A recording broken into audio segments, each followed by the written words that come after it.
आपको कितना लगता है कि अगर बहन जी आती हैं तो उनको सीएम बनाना चाहिए? अरे हम तो चाहते हैं बहन जी प्रधानमंत्री बने जी। हम तो चाहते हैं इस देश में एक भी दलित सीएम नहीं है, इस देश में एक दलित प्रधानमंत्री बने, और वो भी अम्बेडकरवादी हो, बहुजनवादी हो, तो उससे अच्छी बात क्या है। बहन जी कितनी सक्रिय हैं? यूपी चुनाव पर तो नेताओं से बात कीजिए, मैं तो पत्रकार हूँ। नहीं, आप किस तरह से देखते हैं? आप भी घूमते रहते हैं, पूरा देश खंगाला है आपने, आपको क्या लगता है? बहन जी 4 बार मुख्यमंत्री रही हैं, उनकी पार्टी है, कैसे नहीं सक्रिय तो हैं ही, वो अपने तरीके से काम करती हैं। लेकिन अब सर कहाँ 2007 के बाद सत्ता में कहाँ दिख रही है? अब सत्ता आते जाते रहती है, लेकिन बहन जी का मान सम्मान बहुत है। आने वाले समय में क्या कुछ होगा सर? क्योंकि जिस तरह से भाजपा की तैयारी है, आप देखेंगे कि करोड़ों की पार्टी है, उनके पास फंड है, उनके पास टीम है, तो ऐसे में चाहे वो समाजवादी पार्टी हो, चाहे बहन जी हो, चाहे चंद्रशेखर हो, क्या ये टिक पाएंगे मैदान में? इन लोगों के पास वोट है, बहुजन लीडरशिप के पास, बहुजन दलों के पास वोट बहुत है। भाजपा के पास नहीं है? नहीं, सवर्ण लीडरशिप वाली पार्टियों के पास पैसा है, वोट कहाँ है? सवर्णों की संख्या ही 15% है, तो बहुजन दल, बहुजन नेता अगर एकजुट हो जाए तो इस देश में बहुजनों की सरकार होगी। लेकिन सर ये मिथ तो टूटा है, 2014 से आप कह रहे हैं वोट नहीं है, बिना वोट के लगातार भाजपा कैसे सत्ता में आ रही है? क्योंकि बहुजन लोग बिखरे हुए हैं, बहुजनों में अभी एकता नहीं आई है। जैसे जैसे वो स्कूल, कॉलेज, यूनिवर्सिटी, अस्पताल जाएंगे, उनमें एकता आएगी तो वो अपने संवैधानिक अधिकार को समझेंगे। लेकिन सर कैसे पहुंचेंगे स्कूल कॉलेज? आरक्षण हटाने की बात हो रही है, स्कूल कॉलेज प्राइवेट किए जा रहे हैं, मर्ज किया जा रहा है, तो कैसे पहुंचेंगे? नहीं, हालात पहले से बेहतर हुए, आप मानिए चाहे नहीं मानिए। हम सब पहला जनरेशन है जो स्कूल जा रहे हैं, अभी जेन जी ने प्रोटेस्ट किया है, तो मैं नहीं मानता कि हालात खराब हुए, हालात और बेहतर होंगे समय के हिसाब से। 27 में क्या कुछ होगा सर? क्या देखने को मिलेगा? जो होगा हम आप दोनों देखेंगे, देखते हैं क्या होता है, देखने होने दीजिए पहले। क्या लग रहा है? आप चंद्रशेखर को शुरू से देख रहे हैं, उनकी राजनीति आप शुरू से देखे हैं, हालांकि बहन जी बहुत वरिष्ठ नेता है, लेकिन चंद्रशेखर मुझे लगता है आपके सामने ही पार्टी बनी, चंद्रशेखर उभर के आए, उनको लेके क्या नजरिया है? लोकतंत्र में सबको राजनीति करने का अधिकार है, सबको करना चाहिए।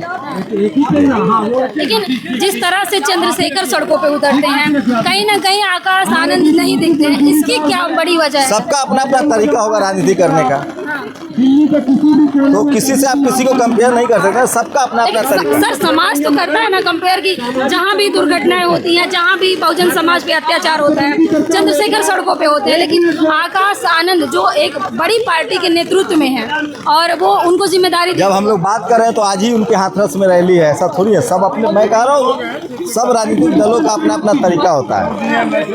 तो सर फिर वही सवाल फिर जाता है कि 27 में कितनी भागीदारी होगी बीएसपी की? देखिए ना, रिजल्ट आने दीजिए, अभी से हम लोग कोई भविष्यवाणी तो करते नहीं है, जो होगा उसको उसका विश्लेषण किया जाए। पहले से बेहतर परफॉर्म करेगी बीएसपी? हमें लगता है बिल्कुल करेगी। तमाम सवाल जब हम लोग खुद जर्नलिज्म करते हैं या बातचीत करते हैं तो ये निकल के आता है कि बहन जी को इंडिया गठबंधन में आ जाना चाहिए, आपको क्या लगता है? मुझे लगता है कि सारे विपक्ष के लोगों को आना चाहिए एक साथ, क्योंकि अभी हालात जो देश में अब डेमोक्रेसी बहुत रिस्क फैक्टर है, तमाम संवैधानिक संस्थाओं पर सवाल उठ रहे हैं, जुडिशरी पर, चुनाव आयोग पर, तो चूँकि वीकर सेक्शन के लोगों के पास संविधान के अलावा कुछ नहीं है, तो उनके नेताओं को जरूर सोचना चाहिए और एकजुट होना चाहिए। सर दूसरी तरफ एक अहम सवाल है कि जो बीएसपी के समर्थक है वो कहते हैं कि अगर बहन जी को सीएम बनाते हैं तो वो आ जाएंगी, उनका कहना, हालांकि ये ऑफिशियल बयान नहीं है, कार्यकर्ता कहते हैं, आपको कितना लगता है कि अगर बहन जी आती हैं तो उनको सीएम बनाना चाहिए? अरे हम तो चाहते हैं बहन जी प्रधानमंत्री बने जी। हम तो चाहते हैं इस देश में एक भी दलित सीएम नहीं है, इस देश में एक दलित प्रधानमंत्री बने, और वो भी अम्बेडकरवादी हो, बहुजनवादी हो, तो उससे अच्छी बात क्या है? सर बड़ा आरोप लगता है लगातार बीएसपी के, बीजेपी की बी टीम है, आपने कितना ऑब्जर्व किया है कि बीएसपी बीजेपी की बी टीम है? देखिए, अभी बीजेपी वोटों का ध्रुवीकरण करती है, तो आप सारे विपक्षी दलों को बीजेपी के खिलाफ एक साथ आके लड़ना पड़ेगा अगर बीजेपी को हराना है तो। यानी कि अगर साबित करना है कि बीएसपी बीजेपी की बी टीम नहीं है तो उनको आना पड़ेगा मैदान में? मैं ऐसा नहीं कह रहा हूँ, सबके अपने, ऐसा नहीं है, बगैर बीजेपी में गए हुए, इंडिया गठबंधन में गए हुए भी लोग चुनाव जीतते हैं। कई राज्यों में आप देखिए, मिजोरम में चुनाव बीजेपी को हराया गया है, कांग्रेस भी हारी है। तो देखते हैं आगे क्या होता है, लेकिन बीजेपी गठबंधन करके यूपी में लड़ रही है, तो बीजेपी के खिलाफ भी आपको गठबंधन करके लड़ना पड़ेगा, वो ज़्यादा कारगर तरीका है। अखिलेश यादव पीडीए का नारा देते हैं, उनका क्या एजेंडा है? आपको क्या लगता है कि पीडीए से वो दलितों का वोट ले लेंगे? सारे बहुजन लीडरशिप वाली पार्टियां जो है वो सोशल जस्टिस के पक्षधर होती है, आरक्षण के हितैषी होती है, तो किसी भी बहुजन दलों से कोई दिक्कत नहीं है। आने वाले समय में अगर आप तो जाएंगे ही जाएंगे, यूपी कवर करेंगे, आपको क्या लगता है कि आपकी पहुंच कहां तक होगी? आप कहां तक पहुंचेंगे या हम पिछड़े तो लोगों से बात करेंगे, क्या लोगों की राय है, क्या उनकी समस्याएं हैं, क्या उनका मुद्दा। सर, आप किस तरह से देखते हैं? आप लगातार ऐसी क्रांतिकारी महिलाओं को देखे हैं, पढ़े हैं, इतिहास जानते हैं, क्या लग रहा है कि सरकार कितना समर्थन करती है ऐसी महिलाओं का? नहीं, वीरांगना फूलन देवी को पूरी दुनिया जानती है, उनका टाइम्स मैगजीन में उनकी तस्वीर छपी है, और भारत ने पूरी दुनिया में महिला अत्याचार के खिलाफ वो एक सिंबल है, प्रतीक है, तो उनको कोई भुला नहीं सकता है। आप देखेंगे कि उनकी घर घर में तस्वीरें हैं।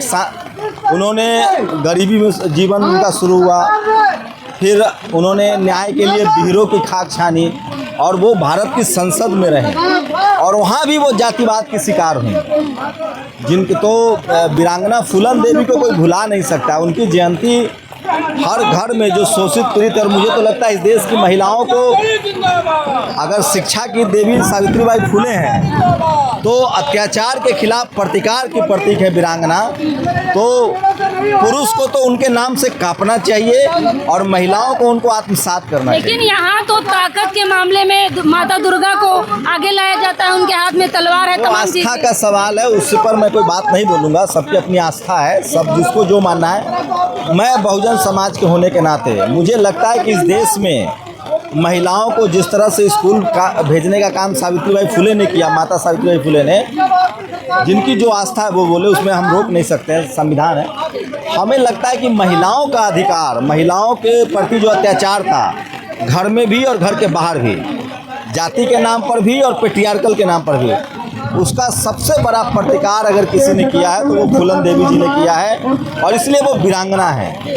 तो वीरांगना फूलन देवी जी को पूरा दुनिया सम्मान करता है, और वो महिलाओं के प्रतिकार की प्रतीक है, बदला नहीं, प्रतिकार, कि आपको अब न्याय के लिए उठ खड़ा होना पड़ेगा। लेकिन सर, आज भी जिन्होंने फूलन देवी की हत्या की वो प्राउडली घूमते हैं, या फिर उनको मानने वाले आज सोशल मीडिया पे उनके सम्मान? जैसे जैसे इस देश के लोग पढ़ते लिखते जाएंगे, लोग और न्यायप्रिय होंगे, संविधान की जड़ें और गहरी होंगी, तो इस तरह के लोग जो अत्याचार करते हैं, हिंसा करते हैं, ये इतिहास के कूड़े में डाले जाएंगे। हिटलर भी कूड़े में डाला गया, तो चिंता मत कीजिए, समय अपना अपना समय फैसला करता है। हमेशा से जो अत्याचारी होता है उसको आपको लगेगा कि अत्याचारी का पक्ष मजबूत है, बट समय तय करता है, इतिहास तय करता है कि जो मानव की डिग्निटी के लिए लड़ता है, जो मानवता के लिए लड़ता है, वो धीरे धीरे दुनिया में अमर हो जाता है। तो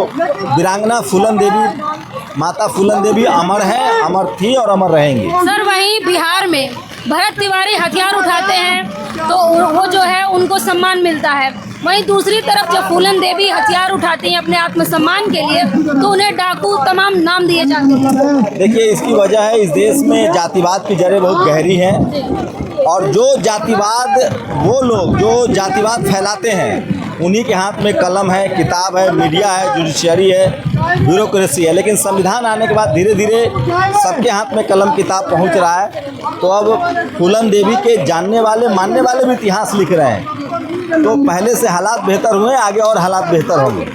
सर, लेकिन जितनी तेजी से फूलन देवी को पढ़ना चाहिए था, सावित्रीबाई को पढ़ना चाहिए था, लेकिन वो धरातल पे कहाँ दिख रहा है? बहुजन समाज डरते डरते सोशल मीडिया पे तो एक पोस्ट करता है, उसमें भी डरता है। ठीक है, बाबा साहब के समय स्थिति और ख़राब थी, फुले साहब के समय और स्थिति खराब थी, कबीर रविदास के समय और ख़राब थी। आज तो संविधान है, ऐसा भी नहीं है। लाखों हजारों अब इस देश के बहुसंख्यक आबादी अपने अधिकार के लिए, अपने महापुरुषों के लिए, अपने संवैधानिक अधिकार के लिए सजग हो रहा है।